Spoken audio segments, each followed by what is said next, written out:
Ce soir-là, dans ce restaurant élégant de la rue Saint-Honoré, mon fils a crié devant tous les convives « Ma femme ne ment pas !» Et tout le monde s'est retourné vers moi, comme si j'étais une voleuse. Je m'appelle Oriana Mirmont. J'ai 65 ans. Et voici l'histoire que j'ai gardée pour moi bien trop longtemps. Tout a commencé par un simple dîner en famille. Philippe, mon fils unique, avait insisté pour que nous nous retrouvions tous ensemble. Lui, sa femme Samia, et moi. Un dîner comme tant d'autres. Ou du moins, c'est ce que je croyais. J'avais mis ma robe bleu marine, celle que mon défunt mari aimait tant, et autour de mon cou, le collier de perles qu'il m'avait offert pour nos 30 ans de mariage. Je le portais toujours lors des grandes occasions. C'était ma façon de le garder près de moi. Le restaurant était magnifique. Nappe blanche, lumière tamisée, piano discret en fond sonore. Philippe avait réservé une table près de la fenêtre. Il souriait beaucoup ce soir-là. Trop, peut-être. Samia, elle, regardait son téléphone, l'air absent. « Maman, tu es ravissante », m'avait dit Philippe en m'embrassant. Samia avait à peine levé les yeux. « Bonsoir, Oriana », avait-elle murmuré, sans sourire. Nous avons commandé. J'ai choisi un poisson grillé, simple et léger. Samia a pris le plat le plus cher de la carte. Philippe ne disait rien. Il ne disait jamais rien. Pendant le repas, j'ai senti quelque chose d'étrange. Une tension. Samia me regardait parfois du coin de l'œil, comme si elle attendait quelque chose. Philippe, lui, évitait mon regard. « Tout va bien, mon chéri ?» ai-je demandé doucement. « Oui, maman. Très bien. » Mais je le connaissais. Je savais quand mon fils mentait. Le dessert est arrivé. Une tarte tatin pour moi, une crème brûlée pour Samia. Philippe n'a rien pris. Il se frottait les mains nerveusement, comme il le faisait enfant lorsqu'il cachait quelque chose. Et puis, tout a basculé. Samia s'est levée brusquement, le visage rouge, les yeux brillants de larmes. Elle a ouvert son sac à main, fouillé dedans avec violence, et s'est mise à crier « Où est mon argent ? 4 000 €!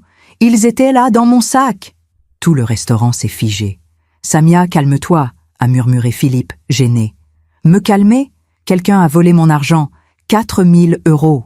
Elle me regardait, droit dans les yeux, avec cette expression que je n'oublierai jamais.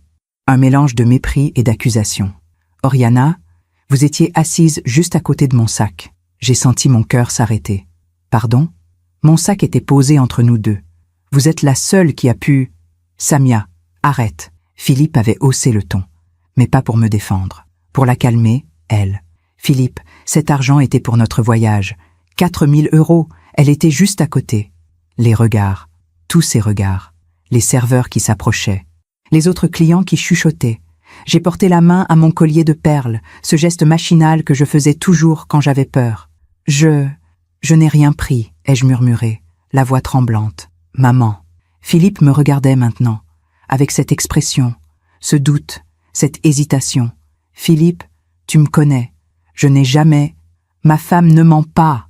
Il avait crié. Mon fils avait crié, devant tous ces gens, devant moi. Le silence qui a suivi était pire que tout. Un silence lourd, écrasant, humiliant. J'ai senti mes jambes trembler. J'ai voulu dire quelque chose, mais aucun mot n'est sorti.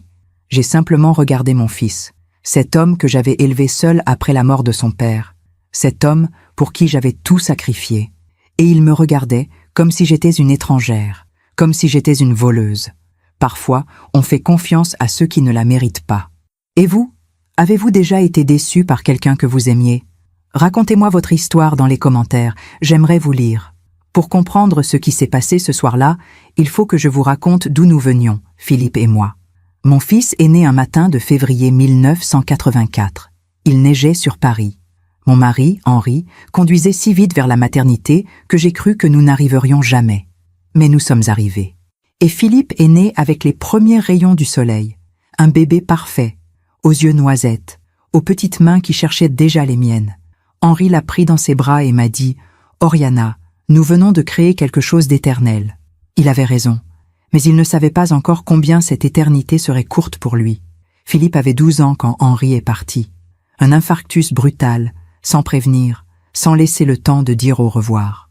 Un matin, Henri était là, souriant, me préparant mon café. Le soir, il n'était plus. Philippe n'a pas pleuré aux funérailles. Il est resté debout, raide, serrant ma main si fort que j'ai cru qu'il allait la briser. Après la cérémonie, dans la voiture, il m'a simplement dit « Maman, je ne te laisserai jamais seule, jamais. Et pendant des années, il a tenu parole. Nous habitions un appartement bourgeois dans le 16e arrondissement. 4 pièces élégantes, haut plafond, parquet en chêne massif. Henri avait toujours eu bon goût. Chaque meuble, chaque tableau, chaque objet racontait une histoire. Le secrétaire en acajou où il rédigeait ses contrats. Le fauteuil Voltaire près de la fenêtre où il lisait le journal. Et dans notre chambre, sur la commode, le collier de perles qu'il m'avait offert pour nos 30 ans de mariage. Après sa mort, j'ai gardé tout exactement comme il l'avait laissé. Comme si Henri pouvait revenir à tout moment. Comme si le temps pouvait s'arrêter. Philippe étudiait alors à Sciences Po. Un garçon brillant, travailleur, respectueux. Il rentrait tous les soirs pour dîner avec moi. Nous parlions de tout, de ses cours, de ses projets, de ses rêves. Il voulait devenir avocat, comme son père. Il voulait me rendre fière. « Maman, un jour, je gagnerai assez pour que tu ne manques de rien, » me disait-il souvent. « Mon chéri, je ne manque de rien. Tu es là. C'est tout ce qui compte. » Il souriait. Ce sourire doux et sincère qui me rappelait tellement Henri. Les dimanches, nous allions au marché ensemble. Philippe portait les sacs, même les plus lourds. Il insistait toujours pour payer les courses avec l'argent de ses petits boulots. « Laisse-moi faire, maman. Papa aurait voulu que je prenne soin de toi. » Je le laissais faire, parce que ça le rendait heureux, parce que ça lui donnait l'impression d'honorer la mémoire de son père. Nous rentrions à pied, même quand il pleuvait. Philippe me racontait ses journées, ses amis, ses professeurs. Il me parlait de tout. Enfin, presque tout. Il ne m'a jamais parlé d'elle. Pas au début. Samia est apparue dans sa vie comme une ombre, discrète, presque invisible. Philippe avait alors 28 ans. Il finissait son master en droit. Un soir, il est rentré plus tard que d'habitude. Il avait cet air étrange, gêné, heureux et inquiet à la fois. « Maman, j'ai rencontré quelqu'un. » Mon cœur s'est serré. Pas de jalousie. Non, juste cette intuition maternelle. Ce pressentiment qui vous dit que quelque chose va changer. Pour toujours. Comment s'appelle-t-elle? Samia. Elle étudie la communication. Elle est différente. Différente. Ce mot. Il l'a répété plusieurs fois ce soir-là, comme s'il cherchait à me convaincre, ou à se convaincre lui-même. J'aimerais beaucoup la rencontrer, ai-je dit doucement. Oui, bientôt, quand elle sera prête. Prête? Prête pourquoi? Pour rencontrer la mère de son compagnon? Cette phrase aurait dû m'alerter, mais j'ai choisi de ne rien dire. J'ai choisi de faire confiance. Les semaines ont passé. Philippe rentrait de moins en moins. Il dînait chez elle. Il passait ses week-ends avec elle. Et quand il était là, il n'était plus vraiment là. Son esprit était ailleurs. Ses yeux regardaient son téléphone. Ses pensées étaient avec elle. Un soir, j'ai trouvé le courage de lui demander « Philippe, quand pourrais-je enfin rencontrer Samia ?» Il a hésité. « Maman, elle est timide. Elle a besoin de temps. » Timide? Vraiment? 3 mois plus tard, elle est venue dîner à la maison. J'avais tout préparé avec soin. Nappe brodée, service en porcelaine de Limoges, chandelle sur la table. J'avais cuisiné le plat préféré de Philippe, un coq au vin comme Henri le faisait autrefois. Samia est arrivée avec 1 heure de retard, sans s'excuser. Elle portait une robe noire moulante, des talons vertigineux, trop de parfum.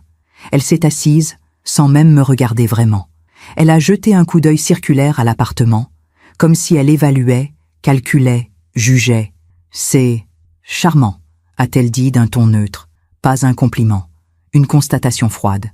Pendant le dîner, elle a à peine touché à son assiette. Elle parlait surtout d'elle, de ses ambitions, de ses projets, de ses rêves de voyage et de luxe. Philippe la regardait avec admiration. Moi, je la regardais avec prudence. À un moment, elle a pris mon collier de perles posé sur le buffet. « C'est joli, ça doit valoir cher. C'était un cadeau de mon mari. » Ah, elle l'a reposé sans délicatesse, comme si c'était sans importance. Après son départ, j'ai demandé à Philippe « Elle te rend heureux ?»« Oui, maman, très heureux. Alors je suis heureuse pour toi. » Mais je mentais.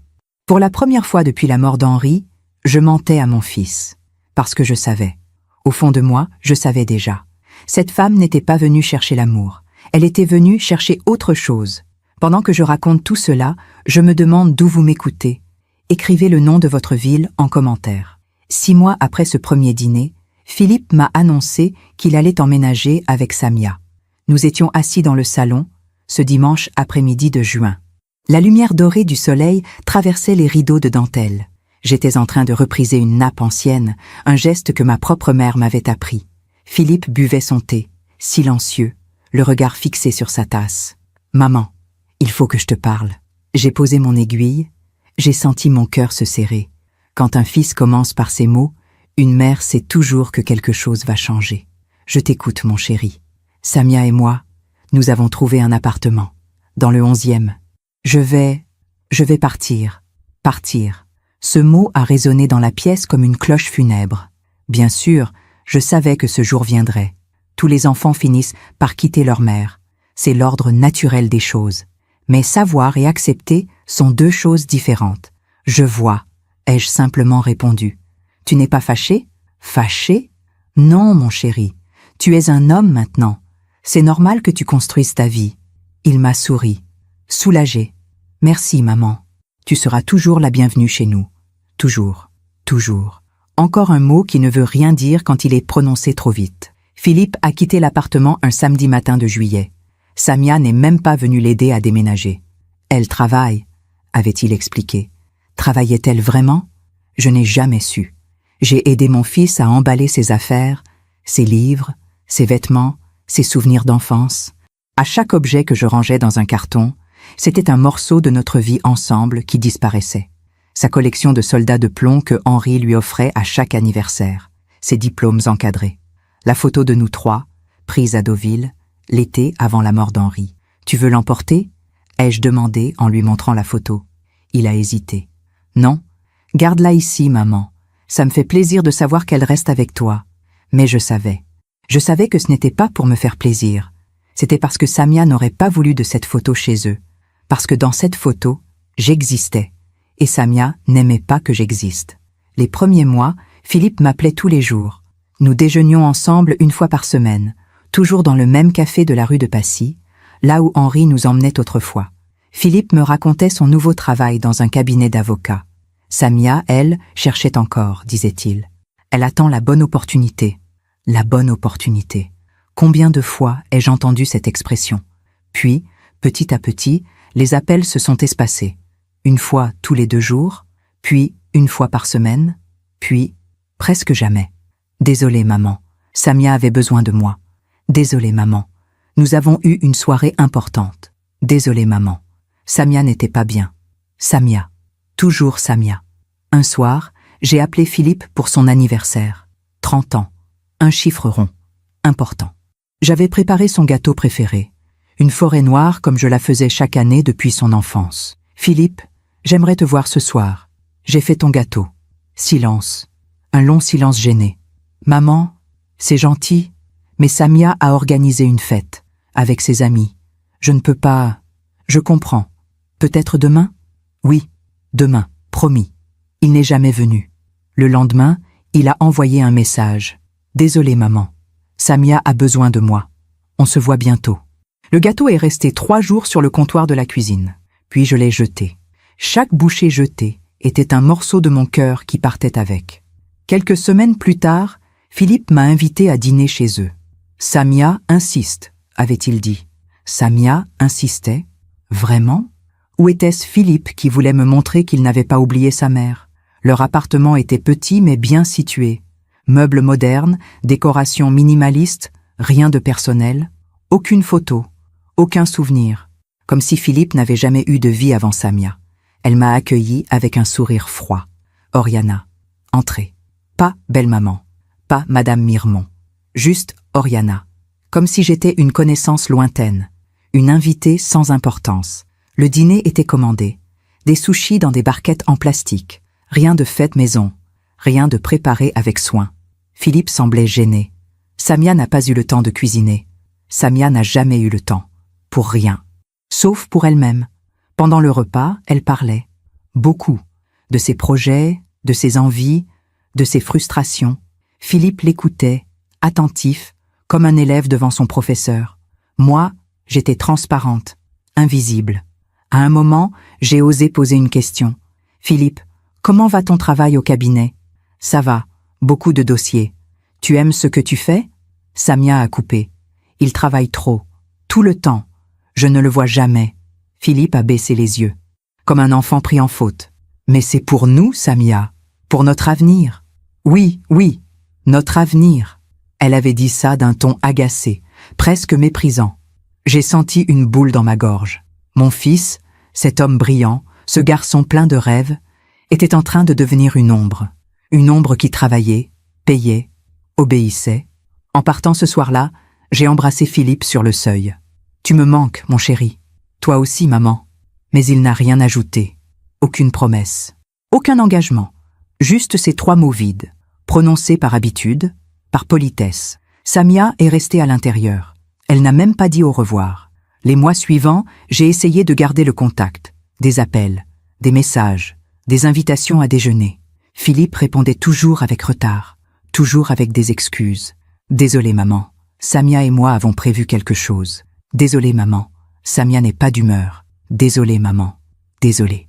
Ce mot était devenu son unique réponse. Puis est arrivé Noël. Notre premier Noël séparé depuis la mort d'Henri. J'avais décoré l'appartement comme autrefois. Guirlandes au sapin, bougies parfumées, table dressée pour 3. Parce que j'espérais encore. J'espérais que Philippe viendrait, qu'il se souviendrait de nos traditions, de nos rires, de nos soirées près du feu de cheminée, quand il était petit et qu'Henri lisait des contes en imitant des voix ridicules. Le 24 décembre, en fin d'après-midi, Philippe a appelé. « Maman, je suis désolé, nous ne pourrons pas venir ce soir. » Pourquoi ? Samia veut qu'on passe Noël avec ses parents, en Normandie. Mais, Philippe, nous avons toujours fêté Noël ensemble. Je sais, maman.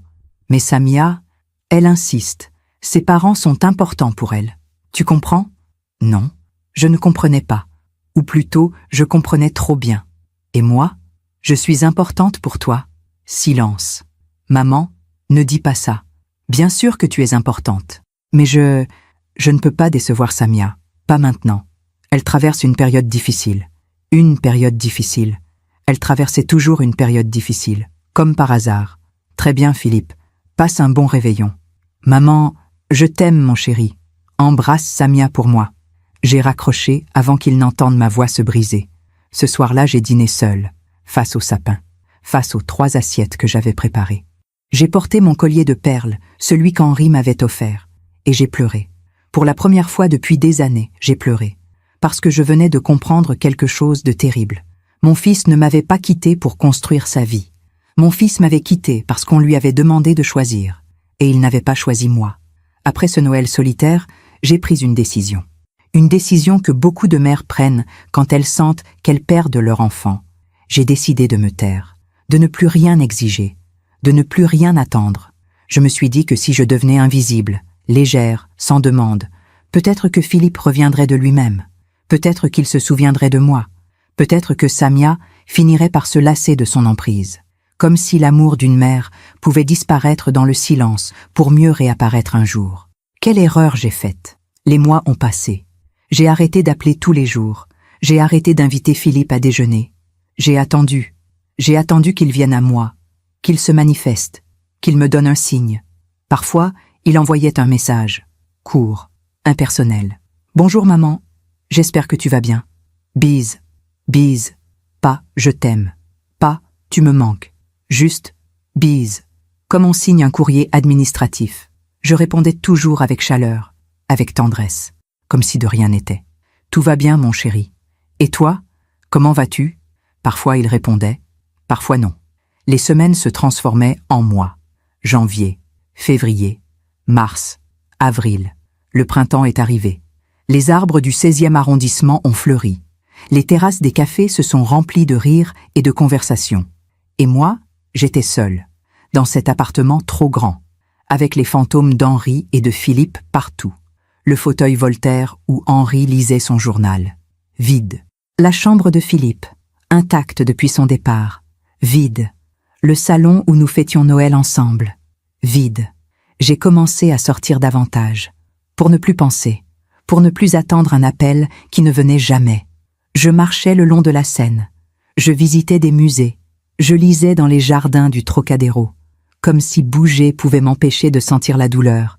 Mais la douleur était toujours là, sourde, permanente, comme une blessure qui ne guérit jamais vraiment. Un matin de mai, Philippe a enfin appelé. Maman, ça fait longtemps. Comment vas-tu? Ça fait longtemps. 4 mois. 120 jours. Mais je n'ai rien dit. Je vais bien, mon chéri. Et toi? Bien. Le travail est intense, mais ça va. Et Samia? Un silence. Bref, calculé. Elle va bien aussi. Justement, elle aimerait qu'on se voie. Tous les 3. Samia aimerait. Pas Philippe. Samia. Avec plaisir. Quand? Ce dimanche, pour déjeuner. On t'invite dans un petit restaurant sympa. Samia connaît le chef. Samia connaît toujours quelqu'un. Partout. C'était son pouvoir. Ou son mensonge. Je n'ai jamais vraiment su. Merci Philippe. J'accepte avec joie. Parfait. Je t'envoie l'adresse. À dimanche, maman. À dimanche, mon chéri. Il a raccroché avant que je puisse ajouter « Je t'aime ». Le dimanche est arrivé. J'ai passé des heures à me préparer. Comme si mon apparence pouvait changer quelque chose. Comme si être élégante pouvait me rendre plus aimable aux yeux de Samia. J'ai mis une robe beige claire, simple mais chic, des escarpins nudes et bien sûr, mon collier de perles. Ce collier qui me donnait du courage. Ce collier qui me rappelait qu'Henri m'avait aimé, que j'avais été aimée. Autrefois, le restaurant était dans le Marais, petit, branché, avec des tables serrées et une décoration industrielle. Rien à voir avec les endroits que Philippe et moi fréquentions. C'était le monde de Samia. Bruyant, superficiel, moderne. Philippe était déjà là quand je suis arrivé. Seul. Samia n'était pas encore là, encore en retard. Comme toujours. Maman. Il s'est levé, m'a embrassé. Trop vite, trop poliment. Philippe. Tu as bonne mine. Merci, toi aussi. Assieds-toi. Samia ne devrait plus tarder. Nous nous sommes assis. Un silence gêné s'est installé. Comme si nous étions devenus des étrangers. Mon propre fils. Cet homme que j'avais porté, nourri, élevé. Nous n'avions plus rien à nous dire. Le travail se passe bien? Ai-je demandé pour briser le silence. Oui, beaucoup de dossiers, des journées longues, mais c'est ce que je voulais, non? Devenir avocat. Il avait dit ça d'un ton étrange, presque amer, comme s'il n'était plus sûr de rien. Tu as réalisé ton rêve, Philippe. Papa serait fier de toi. À la mention d'Henri, ses yeux se sont embués. Juste une seconde. Puis il a détourné le regard. Oui, papa serait fier. Il te manque? Tous les jours. À moi aussi. Nous sommes restés silencieux. Ensemble dans notre chagrin. Comme autrefois. Avant Samia. Puis elle est arrivée. En retard d'une demi-heure. Sans s'excuser. Elle portait une robe rouge moulante, des talons aiguilles, un sac griffé que je n'avais jamais vu. Neuf. Cher. Très cher. Désolée. La circulation était infernale. Elle a embrassé Philippe sur la bouche, longuement, comme pour marquer son territoire. Puis elle s'est tournée vers moi. « Oriana, vous allez bien ?»« Très bien, Samia. Merci. » Elle s'est assise en soupirant bruyamment. Quelle journée. J'ai couru partout. Des rendez-vous, des appels, des contrats à négocier. Je suis épuisée. Des contrats? Philippe m'avait toujours dit que Samia cherchait encore du travail. « Tu as trouvé un emploi ?» ai-je demandé innocemment. Son regard s'est durci. Je travaille en freelance, consulting en communication. C'est très prenant, très demandant. Je vois, c'est merveilleux. Oui, merveilleux. Elle a attrapé la carte. J'ai faim. Commandons. Le déjeuner a été long, interminable. Samia parlait, sans arrêt, de ses projets, de ses ambitions, de ses envies de voyage. Philippe et moi, nous voulons partir à Bali cet été. N'est-ce pas, chérie? Philippe a hoché la tête. Oui, si on peut se le permettre. Bien sûr qu'on peut se le permettre, tu travailles comme un fou. On mérite bien des vacances, non? Elle avait dit « on », mais je savais qu'elle parlait surtout d'elle. Et toi, Oriana? Vous partez quelque part cet été? Vous? Pas tu. Toujours cette distance, toujours cette froideur. Non, je vais rester à Paris. J'aime cette ville en été. Quand elle se vide, quand elle respire. Comme c'est calme. Elle avait dit ça comme si « calme » était une insulte. À la fin du repas, Philippe a voulu payer. Mais Samia a insisté. Non, non. C'est moi qui invite aujourd'hui. J'ai touché un gros contrat cette semaine. Elle a sorti une liasse de billets de son sac griffé. Des billets neufs, croustillants, des billets de 50 €. Beaucoup, trop. Philippe a souri, soulagé. Merci, ma chérie. De rien, mon amour. Elle m'a regardé. Il faut savoir gâter son homme, n'est-ce pas, Oriana? J'ai souri poliment. Mais au fond de moi, Quelque chose clochait. Samia n'avait jamais d'argent. Elle vivait sur le dos de Philippe. Et soudain, elle avait une liasse de billets, un sac neuf, des projets de voyage, mais je n'ai rien dit, parce que j'avais décidé de me taire, de ne plus rien exiger, de ne plus rien questionner. Nous sommes sortis du restaurant. Philippe m'a raccompagné jusqu'au métro. Samia est partie de son côté. « J'ai un rendez-vous », avait-elle dit en consultant son téléphone. Un rendez-vous. Un dimanche après-midi. « Vraiment ? Philippe, on se voit bientôt ?» ai-je demandé en embrassant mon fils. « Oh, oui maman, promis. » Encore cette promesse. Encore ce mensonge. « Tu es heureux, Philippe ? Vraiment heureux ?» Il a hésité. Une fraction de seconde. Puis il a souri. Un sourire forcé. Un sourire qui ne montait pas jusqu'à ses yeux. « Oui, maman, je suis heureux. » Il mentait. Je le savais, mais j'ai fait semblant de le croire, parce que c'était plus facile. Pour lui, pour moi, pour nous deux. Je suis rentré chez moi ce soir-là avec un poids dans la poitrine, une intuition, un pressentiment. Quelque chose n'allait pas, quelque chose dans le regard de Samia, dans cette liasse de billets, dans ce sac griffé. Mais je me suis tue, encore une fois, parce que les mères se taisent. Elles se taisent pour ne pas perdre leurs enfants. Elles se taisent pour garder l'espoir. Elles se taisent jusqu'à ce qu'il soit trop tard. Et moi, j'ai fait comme toutes les mères du monde. Je me suis tue. Les semaines qui ont suivi ce déjeuner étrange ont été marquées par un silence pesant. Philippe ne m'appelait plus. Je n'osais plus l'appeler non plus. Comme si nous avions tacitement accepté cette distance, comme si c'était devenu notre nouvelle normalité. Mais moi, je ne pouvais pas oublier. Cette liasse de billets, ce sac griffé, ce regard fuyant de Samia quand j'avais posé des questions innocentes. Tout cela tournait dans ma tête, sans repos, sans réponse. Un soir de juin, alors que je rangeais de vieilles factures dans le secrétaire en acajou d'Henri, je suis tombée sur un carnet. Un petit carnet en cuir brun que mon mari utilisait pour noter ses pensées. Je l'avais gardé précieusement après sa mort, mais je ne l'avais jamais vraiment relu. Trop douloureux. Ce soir-là, poussé par une mélancolie profonde, je l'ai ouvert. Les pages étaient jaunies. L'écriture d'Henri, élégante et ferme, racontait nos années ensemble, nos joies, nos projets. Ses réflexions sur Philippe. Une phrase m'a frappée. Un fils doit apprendre à voir les gens tels qu'ils sont, pas tels qu'il voudrait qu'ils soient. C'est la plus grande leçon qu'un père puisse transmettre. Henri avait écrit ça quelques semaines avant sa mort, comme s'il savait, comme s'il voulait me laisser un message. J'ai fermé le carnet. Les larmes coulaient sur mes joues. Henri me manquait. Sa sagesse, sa force, sa capacité à voir clair dans les situations compliquées. Qu'aurait-il fait, lui, face à Samia? Aurait-il parlé à Philippe? L'aurait-il confronté?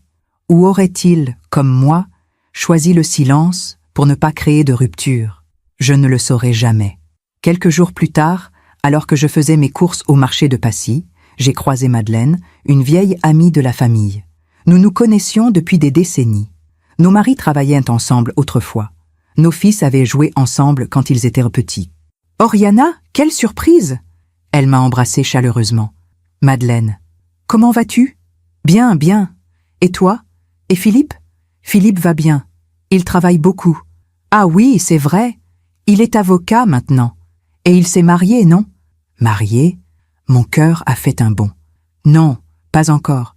Il vit avec quelqu'un. Samia. »« Ah !» Madeleine a froncé les sourcils. J'avais cru comprendre.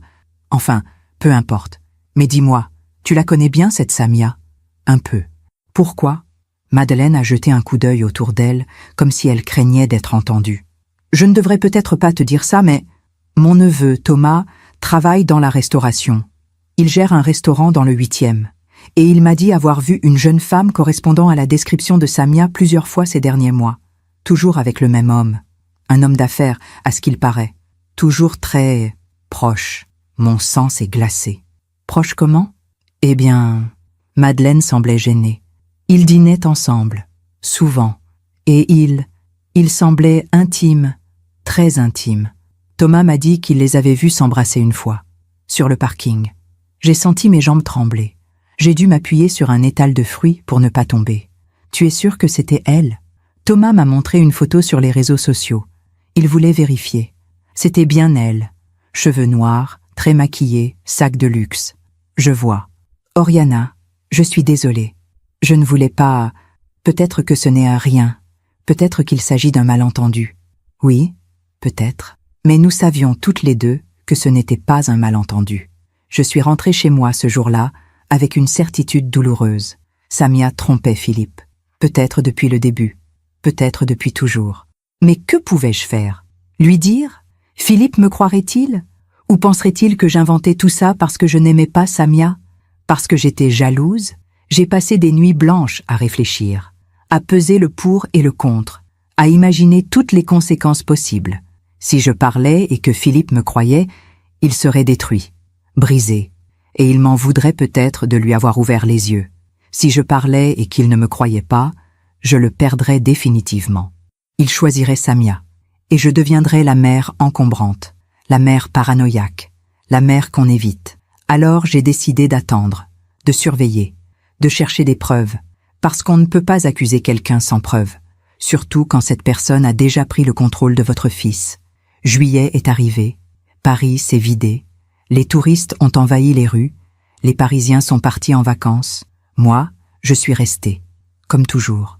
Un après-midi étouffant, alors que je me promenais près du Trocadéro, j'ai reçu un appel de Philippe. « Maman », sa voix était étrange, tendue. « Philippe, tout va bien ? » ?»« Oui. Enfin, je voulais te prévenir. Samia et moi, nous organisons un dîner important, pour son anniversaire, dans un restaurant chic, et nous aimerions que tu viennes. Son anniversaire. Je ne savais même pas quand Samia était née. Elle ne m'avait jamais rien dit. Philippe non plus. Bien sûr. Quand ? Samedi prochain, le 15 juillet. C'est un restaurant que Samia adore, sur les Champs-Élysées, le Miraval. Tu connais ? Le Miraval, un restaurant hors de prix, étoilé. Le genre d'endroit où un simple dîner coûte plusieurs centaines d'euros par personne. Non, mais je serais ravie de venir. Parfait. On se retrouve là-bas à 20h. Sois à l'heure, d'accord ? Samia, elle tient à ce que tout soit parfait. Samia tient toujours à ce que tout soit parfait. Pour elle. Je serai à l'heure, Philippe. Promis. Merci, maman. À samedi. Il a raccroché, sans me demander comment j'allais, sans me dire qu'il m'aimait, sans rien. Les jours suivants, je me suis préparée avec soin. J'ai fait nettoyer ma plus belle robe. Un fourreau noir, élégant, intemporel. J'ai pris rendez-vous chez le coiffeur. J'ai choisi mes escarpins les plus raffinés. Et bien sûr, j'ai prévu de porter mon collier de perles. Ce collier qui me donnait toujours du courage. Ce collier qui me rappelait qui j'étais avant de devenir cette mère invisible. Le samedi est arrivé. J'ai passé l'après-midi à me préparer, comme une actrice avant d'entrer en scène. J'avais un mauvais pressentiment, une intuition sourde, quelque chose dans le ton de Philippe au téléphone, quelque chose dans cette invitation. Pourquoi Samia voulait-elle soudain que je sois là pour son anniversaire? Elle qui m'avait toujours tenue à distance, qui ne m'avait jamais vraiment acceptée. Pourquoi maintenant? J'ai pris un taxi pour me rendre au restaurant. Le trajet m'a semblé interminable. Paris brillait sous les lumières du soir. Les Champs-Élysées étaient bondés de touristes, de couples, de familles heureuses. Et moi, j'allais dîner avec mon fils et une femme qui le détruisait à petit feu. Le restaurant était encore plus impressionnant que je l'avais imaginé. Façade élégante, portier en uniforme, lumière tamisée, musique de piano en fond sonore. J'ai donné mon nom à l'entrée. Madame Mirmont. Je suis invitée par Monsieur Philippe Mirmont. Le maître d'hôtel a consulté son registre. Bien sûr, par ici, madame. Il m'a guidée à travers une salle somptueuse, nappe blanche immaculée, couverts en argent, verres en cristal. Tout respirait le luxe, le raffinement, l'excès. Philippe et Samia étaient déjà installés à une table près d'une grande baie vitrée donnant sur l'avenue. Philippe portait un costume sombre. Samia, une robe rouge écarlate, décolletée, provocante. Ses cheveux étaient relevés, ses lèvres peintes d'un rouge profond. Elle portait des bijoux que je ne lui avais jamais vus. Collier en or, boucles d'oreilles scintillantes, bracelets massifs.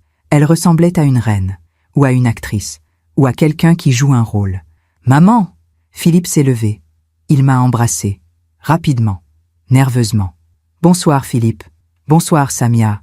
Joyeux anniversaire. » Samia m'a regardé de haut en bas, comme si elle évaluait ma tenue, mon âge, mon existence. « Merci, Oriana. Asseyez-vous. » Je me suis assise. J'ai posé mon sac à mes pieds. J'ai souri, poliment, comme on sourit à des gens qu'on ne connaît pas vraiment. Le serveur est arrivé, nous avons commandé. Samia a choisi le homard, Philippe, un filet de bœuf, moi, un poisson grillé. Simple, discret. Pendant l'apéritif, Samia parlait. Beaucoup. De son anniversaire, de ses projets, de ses envies. Cette année, j'ai 32 ans. 32 ans? Vous vous rendez compte? Le temps passe si vite. J'ai l'impression que ma vie commence à peine. Sa vie commençait à peine. Et celle de Philippe? Qu'en faisait-elle? Vous avez encore toute la vie devant vous, ai-je répondu poliment. Oui, et je compte bien en profiter. N'est-ce pas, Philippe? Philippe a hoché la tête. Oui, ma chérie. Samia a posé sa main sur celle de Philippe, possessive, territoriale. Puis elle m'a regardée. D'ailleurs, Oriana, j'ai quelque chose à vous dire. Mon cœur s'est serré. Oui? Philippe et moi, nous avons décidé de nous marier, l'année prochaine, en juin. Le sol s'est dérobé sous mes pieds. Je me demande encore si j'ai fait le bon choix. Et vous? Qu'auriez-vous fait à ma place? Nous marier, l'année prochaine, en juin. Les mots de Samia résonnaient dans ma tête comme une cloche funèbre. Philippe et Samia, mariés, unis pour toujours. Ou du moins, c'est ce qu'ils croyaient. J'ai regardé mon fils. Il souriait, un sourire faible, un sourire qui ne montait pas jusqu'à ses yeux, comme s'il jouait un rôle, comme s'il récitait une réplique apprise par cœur. C'est merveilleux, ai-je réussi à articuler. Merveilleux. Le mot est sorti de ma bouche comme un mensonge poli, un mensonge maternel. N'est-ce pas? Samia rayonnait. Elle avait gagné. Elle le savait. Nous voulions vous l'annoncer ce soir. C'est un moment spécial. Mon anniversaire. Notre décision. Tout est parfait. Parfait. Encore ce mot. Dans la bouche de Samia, parfait signifiait toujours contrôler. Quand avez-vous pris cette décision? Ai-je demandé doucement. Philippe a ouvert la bouche pour répondre, mais Samia l'a coupé. Comme toujours. Il y a quelques semaines, Philippe m'a fait une belle demande. N'est-ce pas, mon amour? Philippe a hoché la tête. Oui, une belle demande. Mais il n'a pas raconté comment. Il n'a pas partagé les détails. Il n'a rien dit. Comme si ce moment intime avait déjà été effacé, remplacé par la version que Samia voulait raconter. Le serveur est arrivé avec nos plats. Le homard de Samia était présenté comme une œuvre d'art. Le filet de bœuf de Philippe était saignant, juteux. Mon poisson était simple, délicat, presque invisible sur l'assiette, à l'image de ce que j'étais devenue dans leur vie. Nous avons mangé en silence pendant quelques minutes, un silence pesant, gêné. Puis Samia a repris la parole. Parce que Samia ne supporte pas le silence. Elle a besoin d'être au centre, toujours. Le mariage sera grand, évidemment, dans un château, en Normandie. Mes parents connaissent un endroit magnifique. 200 invités, peut-être plus. 200 invités. Je connaissais à peine 10 personnes dans leur vie. Qui seraient tous ces gens? Les amis de Samia, sa famille, ses relations? Et toi, Philippe, tu as des souhaits particuliers pour ce mariage? Ai-je osé demander. Il a levé les yeux vers moi, surpris, comme si personne ne lui avait posé cette question depuis longtemps. Je veux juste que Samia soit heureuse. Et toi, tu seras heureux? Un silence, long, lourd. Samia est intervenue, agacée. Bien sûr qu'il sera heureux. Quelle question, Oriana? Quelle question, en effet. La question qu'une mère pose à son fils. La question que personne d'autre ne pose. Pardon. Je voulais juste... Vous vouliez juste quoi? Le ton de Samia avait changé. Plus dur, plus froid. Je voulais juste m'assurer que mon fils est heureux. C'est tout ce qu'une mère peut souhaiter. Philippe est heureux avec moi. N'est-ce pas, Philippe? Philippe a hoché la tête, mécaniquement, comme un automate. Oui, je suis heureux. Mais ses yeux disaient autre chose. Ses yeux disaient « Aide-moi, maman. S'il te plaît, aide-moi. » Le dîner s'est poursuivi. Samia parlait des préparatifs, de la robe qu'elle voulait, des fleurs, de la musique, du voyage de noces. Philippe m'emmène aux Maldives. N'est-ce pas, chérie? Oui, si on peut se le permettre. On peut se le permettre. Elle avait dit ça avec assurance, avec certitude, comme si l'argent n'était plus un problème. Puis, elle a sorti son téléphone. Elle a commencé à consulter ses messages. En plein dîner, sans gêne, sans respect.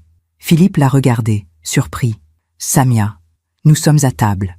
Je sais, mais j'attends un message important. Pour un contrat. Un contrat. Encore. Toujours ces contrats mystérieux. Ces rendez-vous secrets. Cet argent qui apparaissait de nulle part. Elle a tapé une réponse rapide, puis elle a posé son téléphone sur la table. Écran visible, lumineux, et c'est là que je l'ai vu. Un message. Bref, mais suffisant. À demain, ma belle. Même heure, même endroit. J. Qui était J? Mon cœur s'est mis à battre plus vite. J'ai détourné le regard, mais c'était trop tard. J'avais vu. Et je savais. Samia n'avait pas remarqué. Ou peut-être s'en fichait-elle. Elle a repris son téléphone et l'a glissé dans son sac. Ce sac griffé, noir, luxueux, posé entre elle et moi. Le dessert est arrivé. Une tarte tatin pour moi, une crème brûlée pour Samia. Philippe n'a rien pris. Il se frottait les mains nerveusement, comme il le faisait enfant, quand quelque chose n'allait pas. « Philippe, tu es sûr que tu ne veux rien ?» ai-je demandé. « Non, maman, je n'ai pas faim. Tu ne te sens pas bien ?»« Je vais bien, juste fatigué. » Bien sûr qu'il était fatigué. Fatigué de travailler sans relâche. Fatigué de payer pour les caprices de Samia. Fatigué de jouer un rôle qu'il n'avait jamais vraiment choisi. Samia a terminé sa crème brûlée en quelques bouchées, puis elle a commandé du champagne. Pour fêter nos fiançailles, le champagne est arrivé. Une bouteille hors de prix. Moët & Chandon. Rosé. Froid. Pétillant. Le serveur a rempli nos coupes. Samia a levé la sienne. À nous! À notre avenir! À l'amour! Philippe a levé sa coupe. Machinalement. Moi aussi. Mais je n'ai pas bu. Je ne pouvais pas. Pas quand je savais ce que je savais. Samia a vidé sa coupe d'un trait. Encore une. Elle riait. Trop fort. Trop longtemps. Philippe la regardait avec inquiétude. « Samia, ça va? Tu as beaucoup bu ce soir. »« Je vais très bien, c'est mon anniversaire. J'ai le droit de m'amuser, non ?» Elle a rempli sa coupe à nouveau. Et l'a vidée encore. Ses joues étaient rouges, ses yeux brillants. Elle était ivre, ou presque. C'est à ce moment-là que tout a basculé. Samia a voulu prendre son sac. Elle l'a ouvert brusquement, maladroitement, et tout son contenu s'est renversé sur la table. Son téléphone, son rouge à lèvres, ses clés, son portefeuille et une liasse de billets, une énorme liasse de billets. Des billets de 50 €, des billets de 100 €, neufs, propres, attachés par un élastique. Philippe est devenu pâle. « Samia, c'est quoi tout cet argent ? » C'est mon argent, de mes contrats. Combien il y a là-dedans ? Je ne sais pas. 3 000, 4 000, peut-être plus. 4 000 €, en liquide, dans son sac. Philippe la regardait, incrédule. « Mais pourquoi tu gardes autant d'argent en liquide ? » Parce que j'aime l'avoir sur moi. Au cas où. Au cas où quoi ? Philippe, arrête de me poser des questions. C'est mon anniversaire, tu gâches tout. Elle a commencé à ramasser frénétiquement ses affaires, nerveuse, paniquée presque. Mais j'ai remarqué quelque chose. Un détail, un tout petit détail. Parmi les billets, il y avait un bout de papier, un reçu, ou une note, avec une écriture manuscrite. « Pour toi, ma belle, continue comme ça. J, encore ce J. » Mon sang s'est glacé. Tout devenait clair, trop clair. Cet argent, ces bijoux, ces sacs, ces voyages, ces contrats mystérieux, ce n'était pas du travail. C'était quelqu'un, un homme qui payait, un homme qui entretenait Samia pendant qu'elle vivait avec Philippe, un homme qu'elle embrassait, un homme qu'elle voyait en secret. Samia a fourré tout son argent dans son sac. Elle tremblait. « Bon, je vais aux toilettes, j'ai besoin d'air. » Elle s'est levée, chancelante. Elle a traversé la salle et a disparu dans le couloir menant aux toilettes. Philippe était figé, immobile, le regard vide. « Philippe, ne dis rien, maman, s'il te plaît. Ne dis rien. » Mais, je sais, sa voix était cassée, brisée. Je sais ce que tu penses. Philippe, cet argent, je sais, maman. Il avait crié, presque, puis il a baissé la voix. Je sais, mais je ne peux pas l'accuser sans preuve. Elle va tout nier. Elle va dire que je suis parano, que je ne lui fais pas confiance. Mais tu as vu ce reçu, cette écriture? J'ai vu. Mais qu'est-ce que ça prouve? Rien de concret. Il avait raison. Et en même temps, il avait tort. Parce que parfois, la vérité n'a pas besoin de preuves. Elle se voit, elle se sent, elle se sait. Samia est revenue quelques minutes plus tard. Elle avait rafraîchi son maquillage, recomposé son visage. Elle souriait, comme si rien ne s'était passé. Bon, On commande le café? Le café est arrivé. Nous l'avons bu en silence. Un silence lourd, écrasant. Chacun perdu dans ses pensées. Puis Samia a regardé sa montre. Il est tard. On devrait y aller. Philippe a demandé l'addition. Le serveur est venu avec la note. 340 €. Pour un dîner. Pour célébrer un mensonge. Philippe a sorti sa carte bancaire. Mais Samia l'a arrêté. Non, c'est moi qui paie. C'est mon anniversaire. Elle a ouvert son sac, a sorti sa liasse de billets. Et a compté. 50, 100, 150, 200, 250, 300, 350. Elle a laissé l'argent sur la table, sans même attendre la monnaie. « Gardez tout », a-t-elle dit au serveur. 10 € de pourboire. Généreuse, avec l'argent d'un autre homme. Nous sommes sortis du restaurant. L'air était doux. La nuit était tombée. Les Champs-Élysées brillaient de 1000 lumières. « Bon, merci d'être venu, Oriana », a dit Samia d'un ton sec. « Philippe va vous raccompagner à un taxi. Moi, je rentre. J'ai quelque chose à faire. Quelque chose à faire. À 23 h, le soir de son anniversaire. » Elle a embrassé Philippe rapidement. Sur la joue, pas sur la bouche. Puis elle est partie, dans la direction opposée, sans se retourner. Philippe et moi sommes restés seuls sur le trottoir, silencieux, perdus. « Philippe, maman, ne dis rien. Pas maintenant. S'il te plaît. Mais pas maintenant. » Il m'a accompagné jusqu'à un taxi. Il a ouvert la portière. Je suis montée. « Philippe, je t'aime, quoi qu'il arrive. » « Moi aussi, maman. » Il a refermé la portière. Le taxi a démarré. Je me suis retournée. Philippe était toujours là, immobile, seul, sous les lumières de la ville. Et à ce moment-là, j'ai compris quelque chose de terrible. Mon fils savait, depuis le début, ou presque. Il savait que Samia le trompait, que Samia le mentait, que Samia le détruisait. Mais il avait choisi de fermer les yeux, parce qu'il avait peur de perdre, peur d'être seul, peur d'admettre qu'il s'était trompé. Et moi, que pouvais-je faire? Rien. Absolument rien.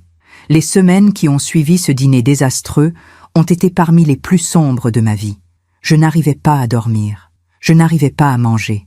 Je tournais en rond dans cet appartement trop grand, trop vide, hanté par les souvenirs d'une époque où mon fils m'appartenait encore. J'ai pensé 1000 fois à l'appeler, à lui dire ce que je savais, à lui montrer la vérité. Mais comment faire? Comment briser le cœur de son propre enfant? Comment lui dire que la femme qu'il s'apprêtait à épouser le trahissait sous ses yeux? Alors j'ai attendu. Encore. Toujours. J'ai attendu qu'il vienne à moi, qu'il pose les bonnes questions, qu'il ouvre enfin les yeux. Mais Philippe ne m'a pas appelé. Pas une seule fois. Comme si ce dîner n'avait jamais eu lieu. Comme si ces 4000 € n'avaient jamais existé. Comme si ce reçu signé « J » n'était qu'une hallucination. Juillet s'est transformé en août. Paris était une fournaise. Les rues étaient désertes. Les volets des immeubles fermés. La ville entière semblait retenir son souffle. Moi aussi, je retenais mon souffle, en attendant l'inévitable. Et puis, un matin de la mi-août, Philippe a appelé. Maman, sa voix était étrange, fatiguée, éteinte. Philippe, mon chéri, comment vas-tu? Ça va. Écoute, Samia et moi nous aimerions t'inviter à dîner. Ce samedi, un endroit qu'elle aime beaucoup, sur la rue Saint-Honoré. La rue Saint-Honoré, l'endroit où tout allait basculer. Mais je ne le savais pas encore. Avec plaisir, Philippe. Parfait. 19h30. Je t'envoie l'adresse. Philippe, tout va bien? Tu as l'air... Tout va bien, maman. À samedi. Il a raccroché avant que je puisse insister. J'ai passé les jours suivants dans un état d'anxiété permanente. Quelque chose se préparait. Je le sentais. Cette intuition maternelle qui ne trompe jamais. Ce pressentiment qui vous dit que la vie s'apprête à changer. Encore. Définitivement. Le samedi est arrivé. J'ai mis ma robe bleu marine, celle qu'Henri aimait tant. J'ai attaché mon collier de perles autour de mon cou. Chaque perle était comme une prière. Chaque perle me donnait un peu de courage. Le restaurant était élégant, moderne, avec cette fausse chaleur des endroits trop chers. Nappe blanche, lumière tamisée, piano discret. Philippe et Samia étaient déjà là, assis près d'une grande baie vitrée. Philippe portait une chemise blanche froissée, les traits tirés, les yeux cernés, comme s'il n'avait pas dormi depuis des semaines. Samia, elle, était impeccable, robe noire moulante, cheveux parfaitement coiffés, maquillage irréprochable, un sourire figé sur les lèvres, un sourire qui n'atteignait jamais ses yeux. « Maman !» Philippe s'est levé pour m'embrasser. Ses mains tremblaient légèrement. « Bonsoir Philippe. Bonsoir Samia. » Samia a hoché la tête, sans sourire, sans chaleur. « Oriana !» Je me suis assise. J'ai posé mon sac à côté de moi. Pas trop loin, pas trop près. Juste là, à portée de main. Le serveur est venu prendre nos commandes. J'ai choisi un poisson grillé, simple, léger. Philippe a pris un plat de pâtes. Samia a commandé le plat le plus cher. Encore, toujours. Un silence pesant s'est installé. Philippe regardait son assiette. Samia consultait son téléphone. Moi j'observais. J'attendais. Alors, quoi de neuf? Ai-je osé demander. Rien de spécial, a répondu Philippe d'une voix morne. Et les préparatifs du mariage? Samia a levé les yeux de son téléphone. Tout avance bien. J'ai trouvé le château, j'ai réservé le traiteur. Tout est sous contrôle. Sous contrôle. Tout était toujours sous contrôle avec Samia. Sauf sa propre vie. Sauf ses propres mensonges. Le repas est arrivé. Nous avons mangé en silence. Un silence lourd, étouffant. Comme si nous étions trois étrangers forcés de partager une table. Philippe mangeait à peine. Il poussait ses pattes d'un côté à l'autre de son assiette, perdu dans ses pensées. Absent. « Philippe, tu ne te sens pas bien ?» ai-je demandé doucement. « Si, juste, fatigué. Tu travailles trop. Il faut bien payer les factures. » Il avait dit ça avec une pointe d'amertume. Samia l'a regardé, agacée. « Oh, arrête avec ça. Tu es avocat. Tu gagnes bien ta vie. » Je gagne bien ma vie, oui, mais tout part, tout le temps. Tout part où? Tu sais très bien où. Un silence glacial. Samia a reposé sa fourchette brutalement. Si tu as quelque chose à dire, Philippe, dis-le. Non, rien. Oublie.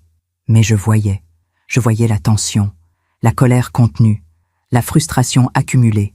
Philippe était au bord de l'explosion. Le dessert est arrivé. Une tarte tatin pour moi. Une crème brûlée pour Samia. Philippe n'a rien pris. Et puis, tout a basculé. Samia a voulu prendre son sac. Elle l'a ouvert. Elle a fouillé dedans. Puis son visage a changé. D'un coup, pâle, tendu, paniqué. « Où est mon argent ?» Philippe a levé les yeux. « Quoi? Mon argent? 4 000 €? Ils étaient dans mon sac. » J'ai senti mon cœur s'arrêter. « Samia, calme-toi. Tu as dû les oublier à la maison. »« Bon, non. Je les ai mis dans mon sac ce matin. Je les ai comptés. 4 000 €. Ils étaient là. » Elle vidait son sac sur la table. Frénétiquement, violemment. Son téléphone, son rouge à lèvres, ses clés, son portefeuille. Mais pas de liasse de billets. Quelqu'un a volé mon argent. Les gens commençaient à se retourner, à regarder, à chuchoter. Philippe était rouge de honte. « Samia, s'il te plaît, pas ici. »« Pas ici?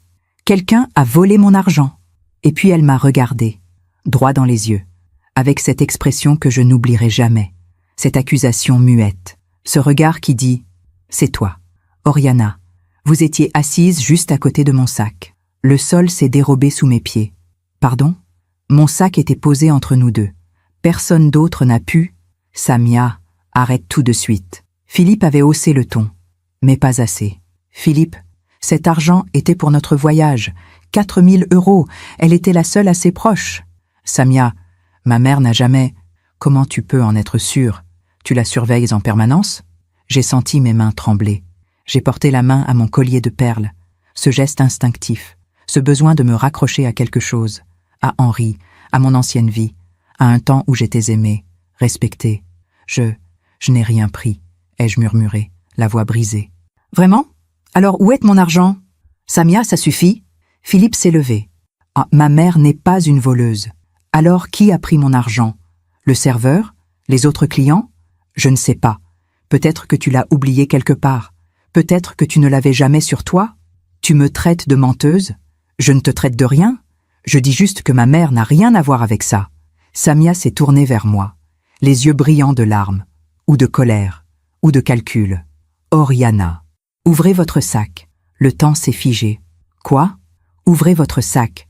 Si vous n'avez rien à cacher, vous n'avez rien à craindre. » Philippe est devenu livide. « Samia, tu ne peux pas lui demander ça. Et pourquoi pas? Si elle est innocente, elle n'a qu'à montrer son sac. Tous les regards du restaurant étaient fixés sur nous. Les serveurs s'étaient arrêtés. Les conversations s'étaient tues. Nous étions devenus un spectacle, une scène pathétique. J'ai regardé mon fils. Il était debout, tremblant, déchiré entre sa mère et sa femme, entre la vérité et le mensonge, entre l'amour et la manipulation. Philippe, ma voix était à peine audible. Tu sais que je n'ai rien pris. Il a hésité, une fraction de seconde. Mais j'ai vu le doute, j'ai vu la peur, j'ai vu la lâcheté. Maman, si tu montres ton sac, on pourra tous être rassurés. Mon cœur s'est brisé, en 1000 morceaux, en 1 million de morceaux. Mon propre fils, mon propre enfant, me demandait de prouver mon innocence. J'ai ouvert mon sac, lentement, dignement, les mains tremblantes. À l'intérieur, mon portefeuille, mes clés, un mouchoir, une photo de Philippe enfant, mon téléphone, pas de liasse de billets. Vous voyez, ai-je dit d'une voix étranglée. Il n'y a rien. Samia a scruté l'intérieur de mon sac, comme si elle cherchait autre chose. Une preuve imaginaire, un coupable à tout prix. Peut-être que vous l'avez déjà caché ailleurs, dans votre manteau. Ou « Samia, ça suffit !» Philippe avait crié, vraiment crié cette fois. Tout le restaurant nous regardait. Le maître d'hôtel s'approchait, inquiet, gêné. « Mesdames, messieurs, y a-t-il un problème ?» Oui, Samia était hystérique maintenant. « On m'a volé 4 000 €. Le maître d'hôtel a pâli. « Je vais appeler la direction. Et la police, si nécessaire. » La police. Le mot a résonné comme une gifle. Philippe a regardé Samia. Puis moi. Puis Samia à nouveau. Et puis il a dit les mots qui m'ont tué. « Ma femme ne ment pas. » Il avait crié, devant tous ces gens, devant les serveurs, devant les clients, devant moi. Le silence qui a suivi était assourdissant. J'ai regardé mon fils, cet homme que j'avais élevé seul, cet homme pour qui j'avais tout sacrifié, cet homme qui venait de me trahir publiquement. Nos regards se sont croisés, et dans ses yeux, j'ai vu la honte, j'ai vu le regret, mais surtout, j'ai vu la peur de perdre Samia, la peur d'être seul, la peur d'admettre qu'il avait tout sacrifié pour une illusion. Je me suis levée, lentement, dignement. J'ai pris mon sac, j'ai ajusté mon collier de perles. « Je vois », ai-je dit d'une voix calme, trop calme. « Je vais partir maintenant. »« Maman ?» Philippe avait retrouvé sa voix, petite, brisée. « Non, Philippe, c'est mieux ainsi. »« Maman, attends. Pourquoi faire? Pour que tu m'accuses encore? Pour que tu me fasses fouiller par la police? Je n'ai jamais dit ça. Tu as dit pire, tu as dit que ta femme ne ment pas. Ce qui veut dire que moi, je mens. » Samia s'est levée, triomphante. « Si vous n'avez rien à cacher, pourquoi vous partez ?» Je l'ai regardée, vraiment regardée. Cette femme qui avait volé mon fils, cette femme qui avait détruit notre famille, cette femme qui mentait, trichait, manipulait. Parce que, Samia, contrairement à vous, j'ai encore de la dignité. J'ai traversé le restaurant, tête haute, sous les regards, sous les chuchotements, sous les jugements silencieux. Derrière moi, j'ai entendu Philippe crier « Maman, s'il te plaît !» Mais je n'ai pas regardé en arrière. Je suis sortie dans la rue Saint-Honoré. L'air était chaud, étouffant. Ou peut-être était-ce moi qui ne pouvais plus respirer. J'ai marché, longtemps, sans but, sans direction. Mes talons claquaient sur le trottoir. Mes larmes coulaient librement maintenant. Je ne les retenais plus. J'ai fini par m'asseoir sur un banc, dans un petit square, loin du bruit, loin des regards. Et là, seule dans la nuit parisienne, j'ai pleuré. Pleuré comme je n'avais pas pleuré depuis la mort d'Henri. Parce que ce soir-là, j'avais perdu mon fils. Pas à la mort, pas à la distance. Je l'avais perdu à cause d'un mensonge, à cause d'une femme, à cause de sa propre lâcheté. Et le pire, c'est que je savais. Je savais que Samia avait menti. Je savais qu'elle n'avait jamais eu 4 000 € dans son sac ce soir-là. Je savais que tout cela était calculé, orchestré, pour m'éloigner, pour me détruire, pour me faire disparaître de la vie de Philippe. Et elle avait gagné. Mon téléphone a vibré. Un message de Philippe. « Maman, je suis désolée. S'il te plaît, rentre chez toi en sécurité. On parlera demain. » Demain. Encore une promesse vide. J'ai éteint mon téléphone. J'ai serré mon collier de perles. Et je suis rentrée chez moi, dans cet appartement trop grand, trop vide, où m'attendaient seulement les fantômes du passé. et le silence insupportable d'un amour maternel brisé. Je n'ai pas dormi cette nuit-là. Pas une minute. J'étais allongée dans mon lit, les yeux fixés au plafond, rejouant en boucle la scène du restaurant. Le regard de Philippe, le cri de Samia, les chuchotements, l'humiliation. Ma femme ne ment pas. Ces 4 mots tournaient dans ma tête comme un disque rayé. Encore et encore, sans fin. Vers 5 heures du matin, j'ai renoncé à l'idée de dormir. Je me suis levée, j'ai fait du café, un café fort, amer, comme ma vie était devenue. J'ai bu ma tasse debout devant la fenêtre, regardant Paris s'éveiller, les premières lueurs de l'aube, les rues encore vides, le ciel teinté de rose et de gris. Henri me manquait terriblement. Si seulement il avait été là, si seulement il avait pu me guider, me conseiller, me dire quoi faire. Mais Henri n'était plus là, et je devais affronter cela seul. Mon téléphone a vibré. Un message de Philippe. « Maman, il faut qu'on parle, s'il te plaît. Appelle-moi. » J'ai fixé l'écran longtemps, très longtemps.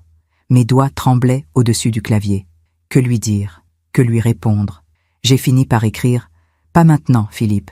J'ai besoin de temps. » J'ai éteint mon téléphone. Je ne voulais plus parler, plus expliquer, plus me justifier. Les jours suivants ont été étranges, comme si le temps s'était arrêté. Je sortais peu. Je mangeais à peine. Je restais là, dans cet appartement, prisonnière de mes pensées. Philippe a essayé de m'appeler. Plusieurs fois. J'ai laissé sonner.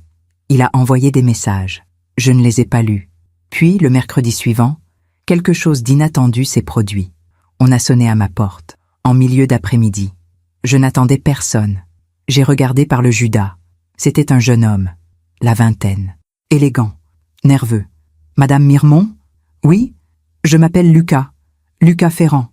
Je travaille au restaurant où vous avez dîné samedi dernier, le Miraval. » Mon cœur s'est serré.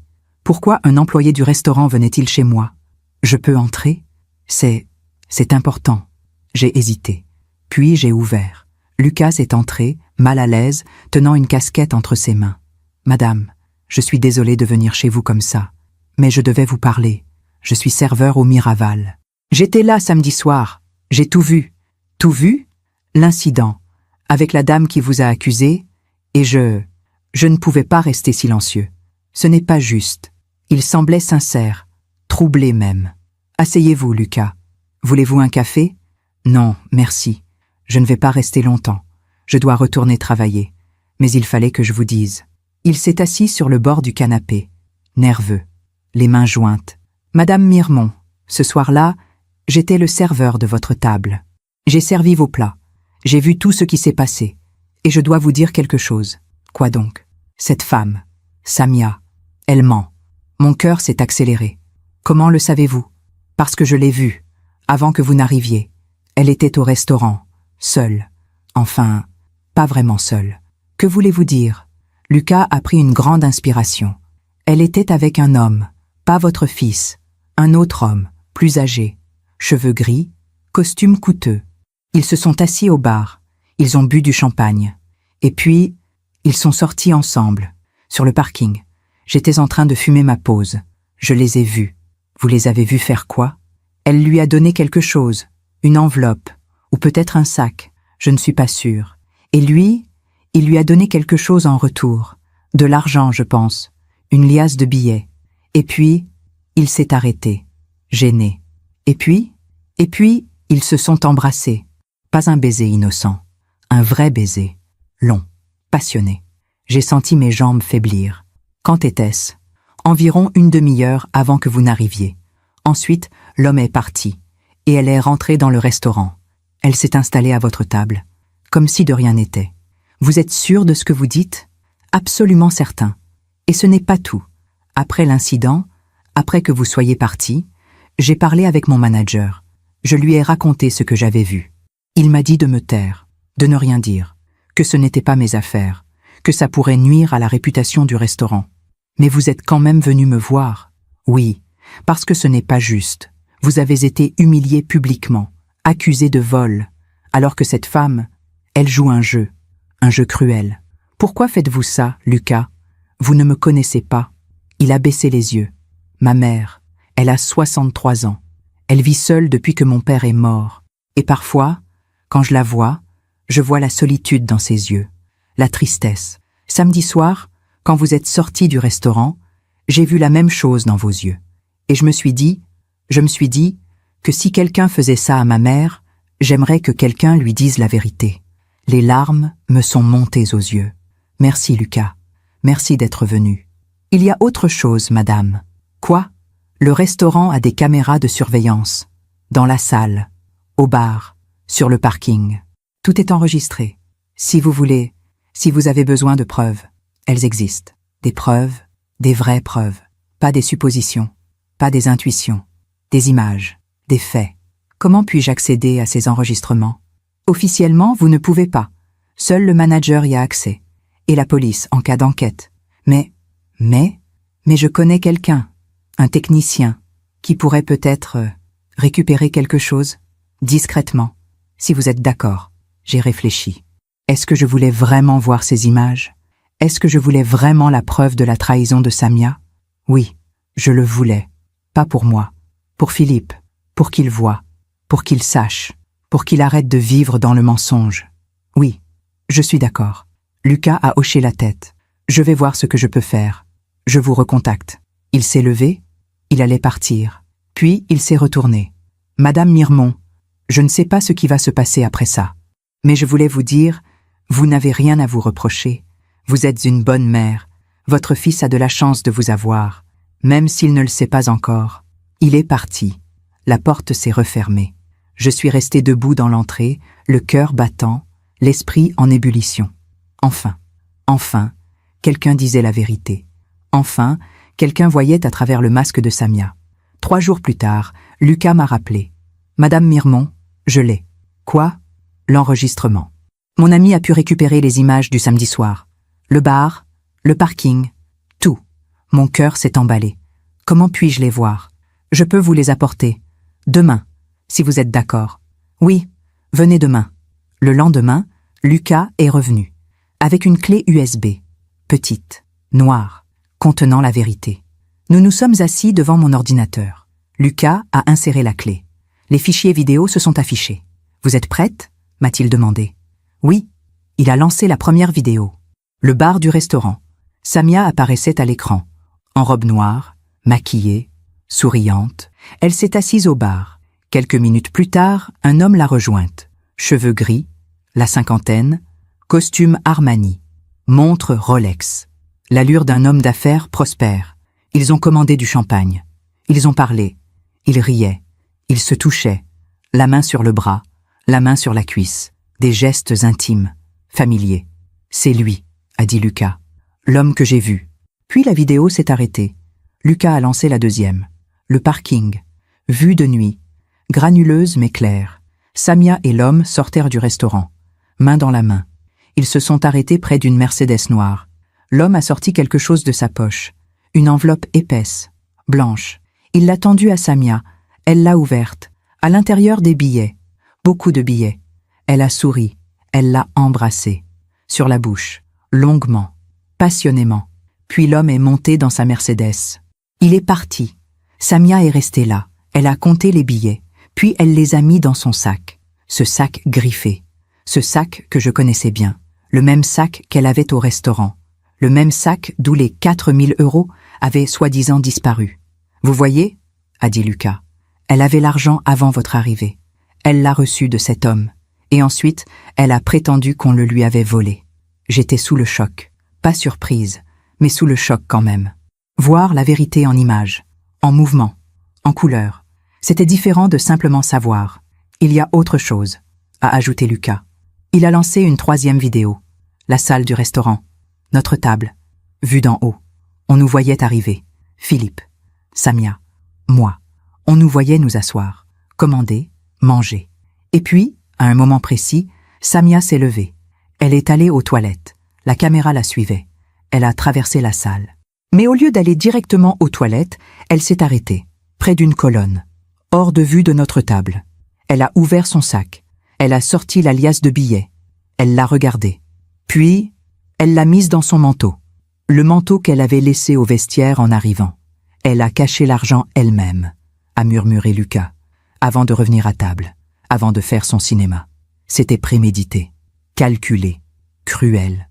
Samia avait organisé toute cette scène pour m'humilier, pour m'éloigner de Philippe, pour me détruire.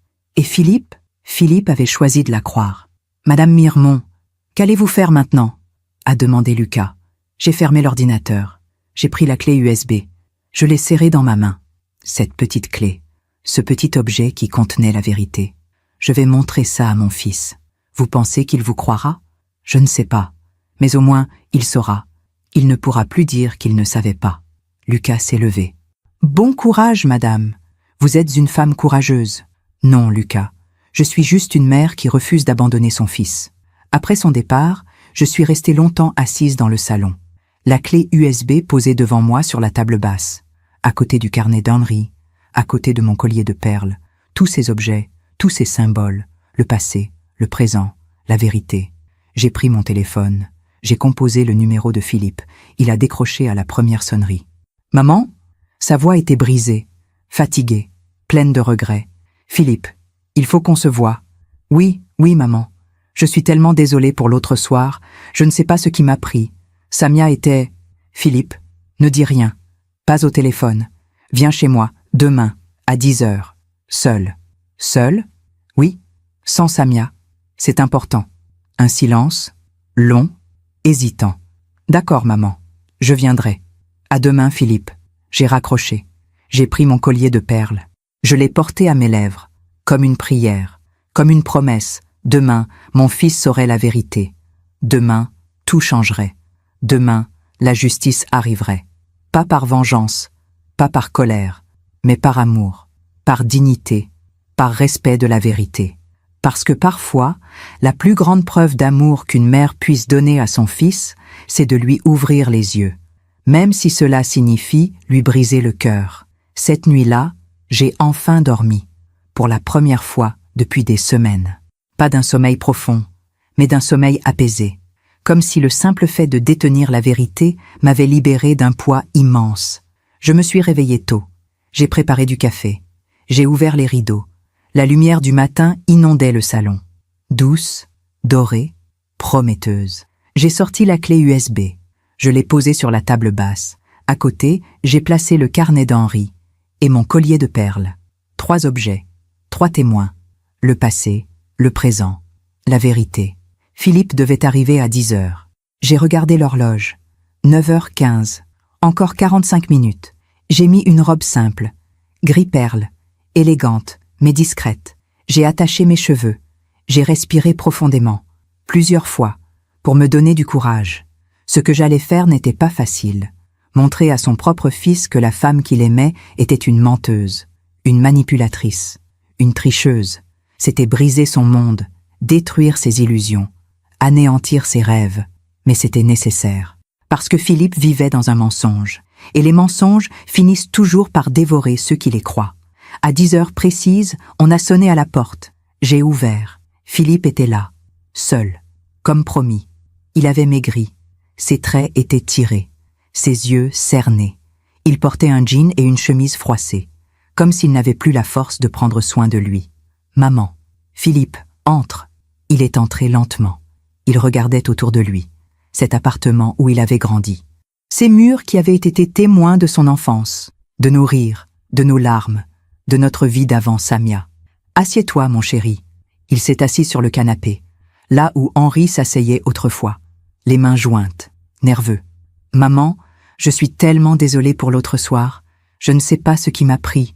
Samia était tellement convaincue que... » « Philippe, » j'ai levé la main. « Arrête, s'il te plaît, arrête de t'excuser pour elle. » Il a baissé les yeux. « Mais je... » « Non, écoute-moi. Écoute-moi jusqu'au bout. Ensuite, tu pourras parler. Tu pourras me juger. Tu pourras partir si tu veux. Mais d'abord, écoute. » Il a hoché la tête, silencieux, attentif. Je me suis assise en face de lui. J'ai pris une grande inspiration. « Philippe, il y a des choses que tu dois savoir, des choses que j'ai découvertes, pas par jalousie, pas par méchanceté, mais parce que la vérité a fini par émerger. La vérité sur quoi ? Sur Samia, sur ce qu'elle fait vraiment, sur ce qu'elle est vraiment. » Son visage s'est fermé. « Maman, si c'est encore pour dire du mal de Samia, je ne dis pas du mal. Je te montre la réalité. J'ai pris la clé USB, je l'ai tenue devant lui. Il y a quelques jours, un jeune homme est venu me voir. Lucas, un serveur du restaurant où nous avons dîné. Il était là ce soir-là. Il a tout vu. Et il m'a apporté quelque chose. Philippe fixait la clé USB, méfiant, inquiet. Qu'est-ce que c'est? Des enregistrements, des caméras de surveillance du restaurant. Pourquoi un serveur t'apporterait ça? Parce qu'il a une conscience, parce qu'il ne supportait pas de voir une femme innocente être humiliée publiquement, parce qu'il sait ce qui s'est vraiment passé ce soir-là. Philippe s'est levé, agité. « Maman, je ne veux pas voir ça, peu importe ce qu'il y a sur cette clé. » « Si, tu vas regarder, parce que tu mérites de connaître la vérité, même si elle fait mal. » J'ai allumé mon ordinateur, j'ai inséré la clé USB. Philippe restait debout, les bras croisés, défensif. « Assieds-toi, Philippe. »« Non, Philippe, s'il te plaît. » Il a fini par s'asseoir, à côté de moi, tendu, le regard fixé sur l'écran. J'ai lancé la première vidéo, le bar du restaurant. Samia apparaissait, seule, puis l'homme aux cheveux gris. Le champagne, les rires, les gestes intimes. Philippe ne disait rien, mais je voyais. Je voyais ses mâchoires se serrer, ses poings se fermer, ses yeux se remplir d'une douleur sourde. « Qui est cet homme ?» a-t-il murmuré. « Je ne sais pas, mais regarde la suite. » J'ai lancé la deuxième vidéo, le parking, l'enveloppe, l'argent, le baiser. Philippe a porté sa main à sa bouche, comme pour retenir un cri, ou un sanglot. « Non, non, ce n'est pas possible. » « Si, Philippe, c'est possible et c'est réel. Mais pourquoi?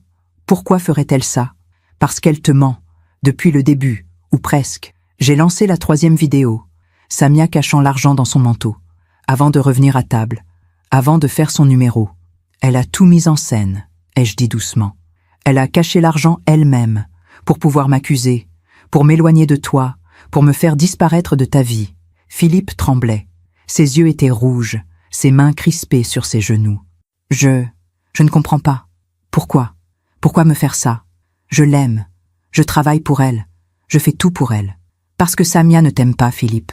Elle t'utilise. Non, non, tu te trompes. Elle m'aime. Elle me l'a dit. Des centaines de fois.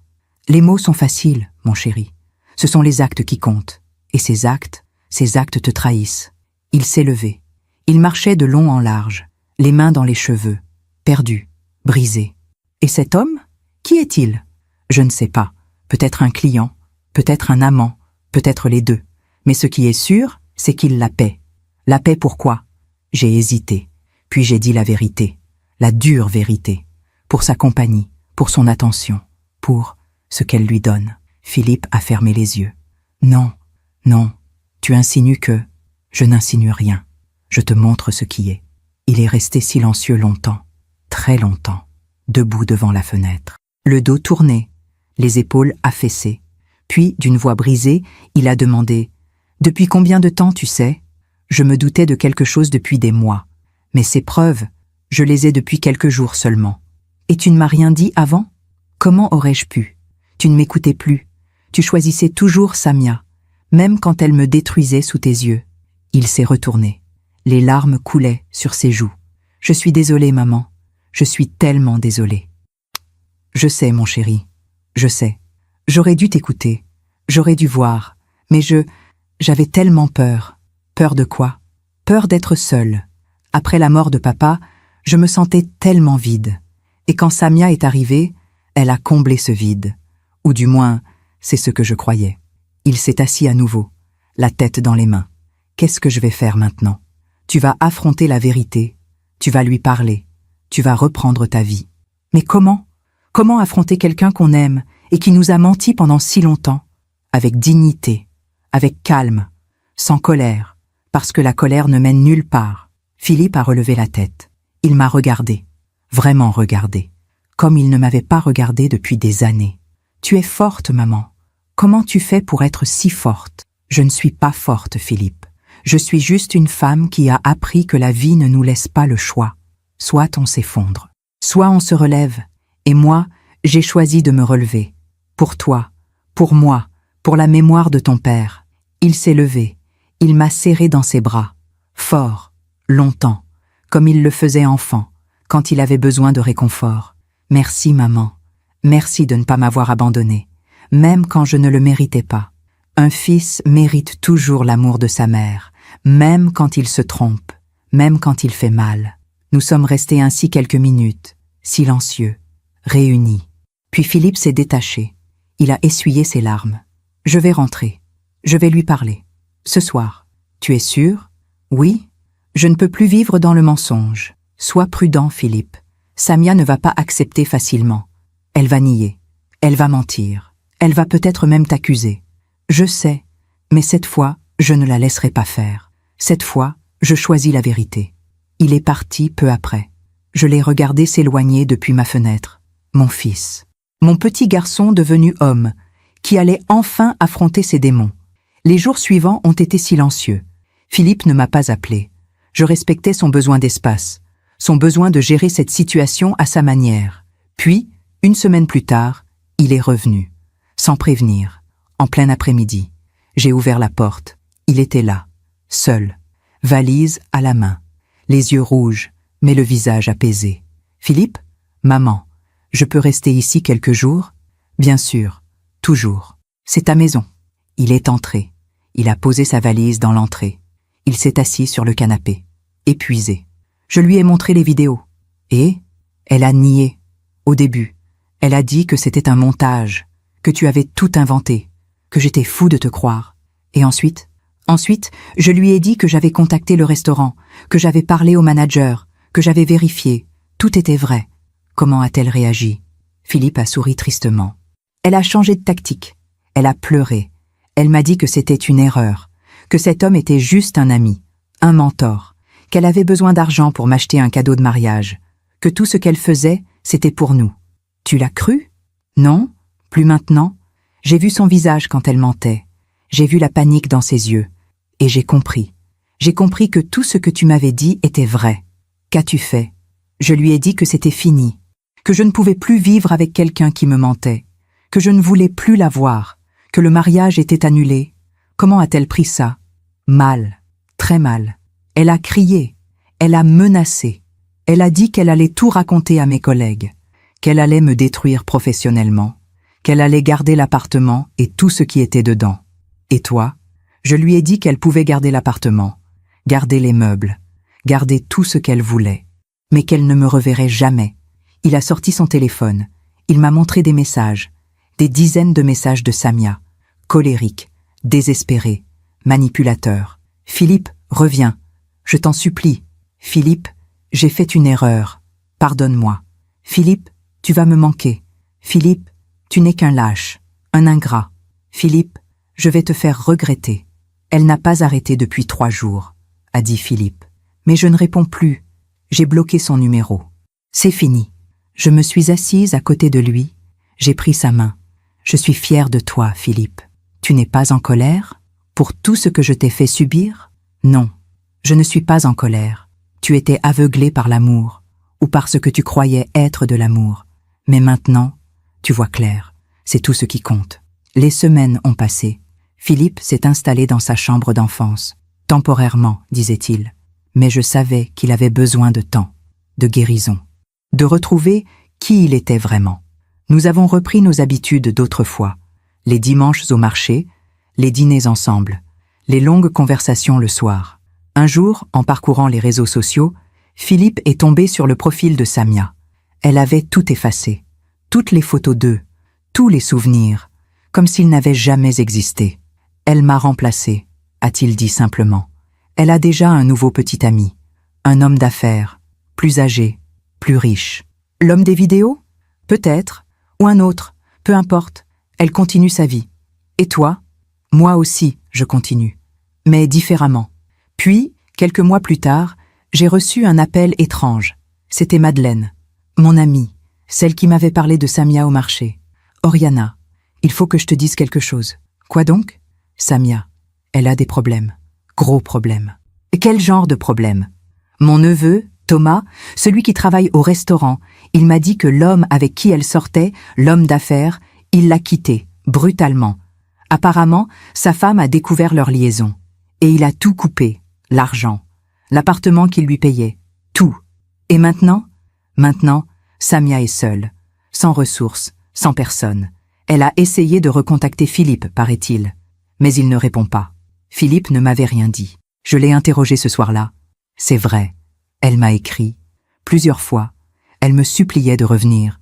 Elle disait qu'elle m'aimait, qu'elle avait besoin de moi, qu'elle ne pouvait pas vivre sans moi. Et tu as répondu? Non, je n'ai rien à lui dire. Tu n'as pas de pitié? Si, j'ai de la pitié, mais la pitié n'est pas de l'amour. Et je ne peux pas sauver quelqu'un qui refuse de se sauver elle-même. Il avait raison. Philippe avait appris. Enfin. 6 mois après leur rupture, nous avons croisé Samia par hasard, dans la rue, près de la gare Montparnasse. Elle avait changé, maigrie, les cheveux ternes, le visage sans maquillage, les vêtements ordinaires, plus de sacs griffés, plus de bijoux coûteux, plus de cette aura d'arrogance qui la caractérisait. Elle nous a vus, elle s'est figée, puis elle a baissé les yeux, honteuse, brisée. Philippe s'est arrêté. Il l'a regardée, longtemps, sans colère, sans haine, juste avec une tristesse infinie. Samia, elle a relevé la tête, les larmes aux yeux. Philippe, comment vas-tu? Je survis. Bien, c'est bien. Un silence gêné. Philippe, je suis désolée. Pour tout. J'étais perdue. Je ne savais pas ce que je voulais. Et je t'ai fait du mal. À toi, à ta mère. Je suis désolée. Philippe a hoché la tête. Je te pardonne, Samia. Pas parce que tu le mérites, mais parce que moi, j'ai besoin de pardonner. Pour avancer. Elle a souri faiblement. Tu es quelqu'un de bien, Philippe. Tu mérites mieux que ce que je t'ai donné. Oui, je mérite mieux. Et maintenant, je le sais. Il m'a pris le bras. Nous avons continué notre chemin. Samia est restée là, seule, dans la rue, perdue dans ses propres choix.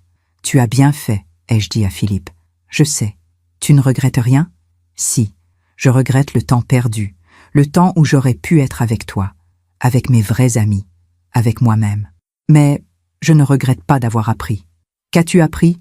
Que l'amour ne suffit pas, qu'il faut aussi du respect, de l'honnêteté, de la dignité, et que ma mère avait raison depuis le début. Je lui ai souri, mon fils, mon petit garçon, devenu un homme sage. Elle m'avait traité de folle, ai-je murmuré en pensant à ce soir terrible au restaurant. Des mois plus tard, j'ai retrouvé ce même regard vide chez elle, dans cette rue, seule, abandonnée. La vie finit toujours par rendre ce qu'on lui donne. Philippe m'a serré contre lui. Merci, maman. Merci de ne jamais avoir abandonné. Jamais, mon chéri. Jamais. 2 ans ont passé depuis cette rencontre dans la rue. 2 ans depuis que Philippe a refermé ce chapitre douloureux de sa vie. 2 ans de reconstruction, de guérison, de redécouverte. Philippe a finalement quitté l'appartement du 16e.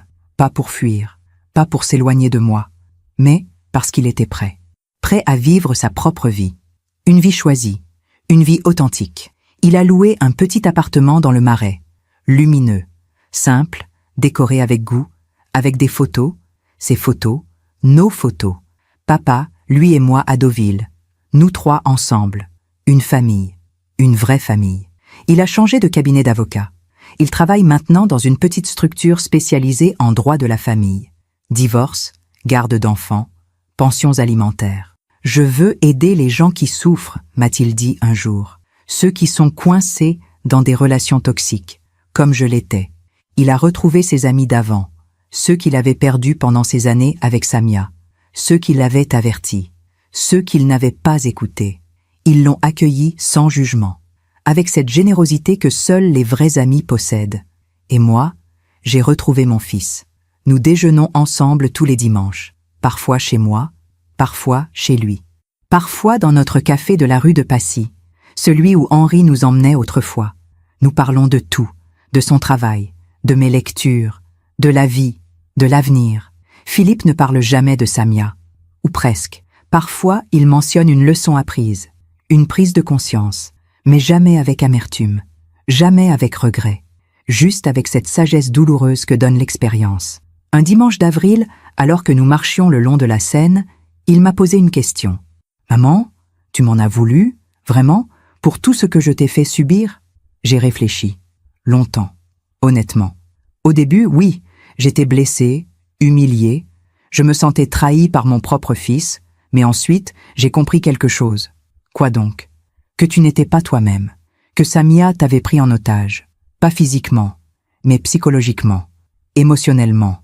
Tu étais devenu une version de toi que tu n'avais jamais voulu être. Et maintenant, je vois mon fils, le vrai, celui que j'ai élevé, celui qui ressemble à son père, bon, honnête, courageux. Philippe a souri, ce sourire authentique que je n'avais pas vu depuis des années. Je me sens libre, maman, pour la première fois depuis longtemps, libre de choisir, libre d'être moi-même. C'est tout ce qu'une mère peut souhaiter pour son enfant. Un soir de juin, Philippe m'a invité à dîner chez lui. « J'ai quelque chose à te dire », avait-il annoncé au téléphone. Sa voix était légère, joyeuse, mystérieuse. Je suis arrivée à 19h. L'appartement sentait bon. Philippe avait cuisiné. Un coq au vin, comme Henri le faisait, comme je le lui avais appris. « Tu as cuisiné tout seul ?»« Oui, j'ai suivi ta recette, au gramme près. Nous nous sommes assis. Il a servi le vin, un Bourgogne. Excellent. Alors, qu'est-ce que tu voulais me dire ?» Philippe a souri, un sourire timide, presque adolescent. J'ai rencontré quelqu'un. Mon cœur s'est serré. Pas de peur, pas de jalousie, juste cette inquiétude maternelle naturelle. Quelqu'un ? Oui, elle s'appelle Élise. Elle est avocate aussi. On travaille dans le même cabinet. Depuis combien de temps ? 3 mois. On a pris notre temps. On a parlé. Beaucoup, de tout. De nos familles, de nos erreurs, de nos peurs, de nos rêves. Et elle sait ? Pour Samia ? Oui, je lui ai tout raconté, sans rien cacher. Je voulais qu'elle sache, qu'elle comprenne d'où je viens, ce que j'ai traversé. Comment a-t-elle réagi ? Elle m'a écouté, sans me juger. Et ensuite, elle m'a dit quelque chose que je n'oublierai jamais. Quoi ? Elle m'a dit, « Nous sommes tous la somme de nos cicatrices. Ce qui compte, c'est ce qu'on en fait. » J'ai senti les larmes monter, des larmes de joie, de soulagement, de fierté. Elle a l'air sage, elle l'est, et elle aimerait beaucoup te rencontrer. Si tu es d'accord. Bien sûr que je suis d'accord. Quand ? Dimanche prochain, pour déjeuner, ici, tous les 3. Avec plaisir, mon chéri. Le dimanche suivant, j'ai rencontré Élise, une jeune femme de 35 ans, cheveux châtains, yeux noisettes, sourire franc, poignée de main ferme. Elle portait une robe simple, bleu marine, pas de maquillage excessif, pas de bijoux ostentatoires, juste une petite chaîne en or, discrète, élégante. Elle m'a embrassée chaleureusement. « Madame Mirmont, Philippe m'a tellement parlé de vous. Appelez-moi Oriana, s'il vous plaît. » Oriana. C'est un très joli prénom. Nous avons déjeuné ensemble. Philippe avait préparé une quiche lorraine, une salade, un fromage, un dessert. Simple, familial, chaleureux. Élise parlait naturellement, sans affectation. Elle racontait son enfance en Bretagne, ses études de droit, son envie d'aider les gens. Elle posait aussi des questions, sur moi, sur Henri, sur notre vie. Des questions sincères, pas par politesse, mais par véritable intérêt. Philippe m'a dit que vous aviez élevé seul après la mort de votre mari. Ça a dû être très difficile. Ça l'a été. Mais j'avais Philippe. Et Philippe avait besoin de moi. On s'est soutenus mutuellement. Vous êtes quelqu'un de fort. Non, je suis juste quelqu'un qui n'a pas eu le choix. Elle a souri. La force, c'est justement ça. Faire ce qu'il faut quand on n'a pas le choix. J'ai regardé Philippe. Il la regardait avec tendresse, avec respect, avec amour. Mais un amour différent, un amour sain, équilibré, réciproque. Élise, puis-je vous poser une question ? Bien sûr. Qu'est-ce qui vous plaît chez mon fils ? Elle a réfléchi, sérieusement. Sa sensibilité, sa capacité à apprendre de ses erreurs, sa volonté de devenir meilleur, et son amour pour vous. Parce qu'un homme qui aime sa mère est un homme qui sait aimer. Philippe a rougi, gêné, heureux. Tu vois, maman, je t'avais dit qu'elle était sage. Après le déjeuner, Élise m'a aidé à débarrasser. Dans la cuisine, elle m'a dit doucement « Oriana, je veux que vous sachiez quelque chose. Je ne suis pas là pour remplacer qui que ce soit. Je suis là pour construire quelque chose de nouveau. Avec Philippe. Et j'espère, avec vous aussi. Merci, Élise. C'est tout ce qu'une mère peut espérer. » Les mois ont passé. Philippe et Élise sont devenus inséparables. Ils voyageaient ensemble. Ils riaient ensemble. Ils construisaient ensemble. Un soir de décembre, Philippe est venu me voir, seul. Il tenait une petite boîte dans sa main. « Maman, j'ai besoin de ton avis. » Sur quoi? Il a ouvert la boîte. À l'intérieur, une bague. Simple, élégante, un solitaire en or blanc. Je veux demander Élise en mariage. Mon cœur a bondi. De joie, de peur, d'espoir. Tu es sûr? Oui. Cette fois, je suis sûre. Comment le sais-tu? Parce que tout est différent. Avec Samia, j'avais toujours peur. Peur de la perdre, peur de la décevoir, peur de ne pas être assez. Avec Élise, je me sens complet. Je suis moi-même. Et c'est suffisant. Alors, tu as ma bénédiction. Il m'a serré dans ses bras. Merci, maman. Quand vas-tu lui demander? Ce week-end. Je l'emmène en Normandie, sur la plage de Deauville, là où papa nous emmenait. Les larmes me sont montées aux yeux. Henri serait si fier de toi. Je sais, je le sens. Parfois, comme s'il était là, à côté de moi, me guidant. Il est là, Philippe, toujours. Philippe a demandé Élise en mariage sur la plage de Deauville, un matin de décembre, froid, venteux, magnifique. Elle a dit oui, évidemment. Le mariage a eu lieu 6 mois plus tard, en juin, pas dans un château, pas avec 200 invités, mais dans une petite église de campagne, en Bretagne, près de la famille d'Élise, avec 50 personnes, leurs vrais amis, leur vraie famille. J'ai porté une robe beige claire, élégante, discrète. Et bien sûr, mon collier de perles, ce collier qui m'avait accompagné à travers tout. La joie, la douleur, la perte, la reconstruction. Philippe m'a conduite à mon siège, au premier rang, à côté de la mère d'Élise, une femme douce, souriante, qui m'a pris la main pendant la cérémonie. Quand Philippe et Élise ont échangé leurs vœux, j'ai pleuré. Mais cette fois, c'étaient des larmes de bonheur, de gratitude, de paix. À la fin de la cérémonie, Philippe est venu me voir. Il m'a embrassée. Merci, maman, pour tout, pour avoir cru en moi, même quand je ne croyais plus en moi-même. C'est le rôle d'une mère, mon chéri. Croire, toujours. Aujourd'hui, alors que j'écris ces lignes, je suis assise dans mon salon. Le même salon où Philippe a grandi, où Henri lisait son journal, où nous avons ri, pleuré, vécu. Philippe et Élise viennent déjeuner demain. Ils veulent m'annoncer quelque chose. Je crois savoir quoi. Le sourire d'Élise. La main de Philippe sur son ventre. Les signes sont là. Je vais être grand-mère.